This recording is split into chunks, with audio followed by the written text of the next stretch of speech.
This is the history of professional wrestling. Part 1. Origins. What is history? And more importantly, what is the history of professional wrestling? Before the McMahons, before the Rhodes, hell, even before Okada, there was a time when pro wrestling was not so sleek in its presentation. These were the before times. Pre-Pyro. Wrestling began in Germany in the mid-19th century, when travelling showmen would hire a strongman, offering local scallywags the opportunity to knock their blocks off. And if they did, they'd receive 300 marks and a hot sausage supper. These strongmen were given nicknames to help with the promotion and branding. Names such as Alfred, the Raging Ox Bastard, or Edvard, the Bavarian Man-Dog, or even Otto, the Plump. They were promoted as athletes by the showman and travelled from town to town, grappling in front of crowds as small as 10, and as large as more than 10.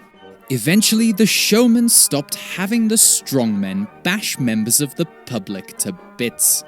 As one strongman, Johann, the reasonably priced butcher, caused permanent brain damage to roughly 20% of the male population of Miltenberg, which crippled both the economy and the poor gents who stepped up to the 6'2" Johann, which was absolutely massive back then. One showman, an American by the name of Roderick Dowling, had the idea to make the strongmen fight each other. And the rest, as they say, is history. Which I will now explain to you in some detail. The year is 1898. The city is Chicago, Illinois. The time is around 5:15 on a pretty balmy Sunday. A crowd gathers to watch the catcher's catch-can't scrap between Paul, the angry lighthouse keeper, and Jack, the placid lighthouse keeper. It was the turn of the century and was a common and noble profession.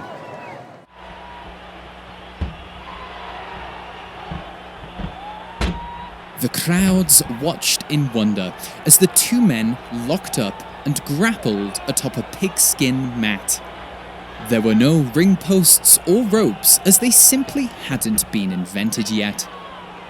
Paul came out on top, likely due to his pent-up anger, wowing crowds by finishing Jack with a breathtaking inverted phoenix splash.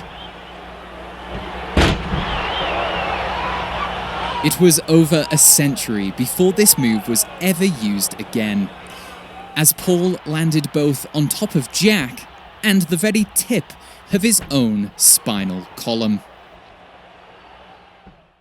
Paul may have won the match, but sadly, that day, he lost his life.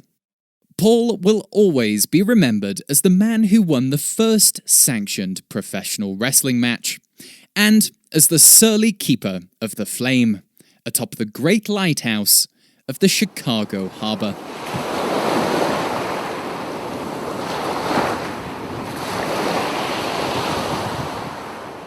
Without men like Paul, many of our precious ships would never have made it to port. Ships carrying meat from England, beer from the old country, and flamboyant wigs from France.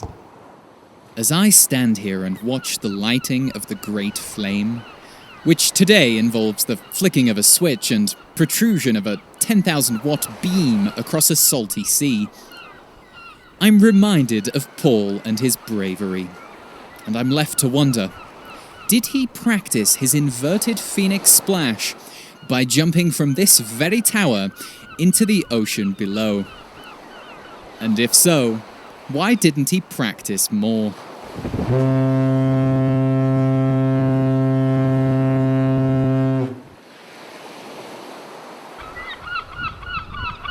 Hey, that's my hat, you feathery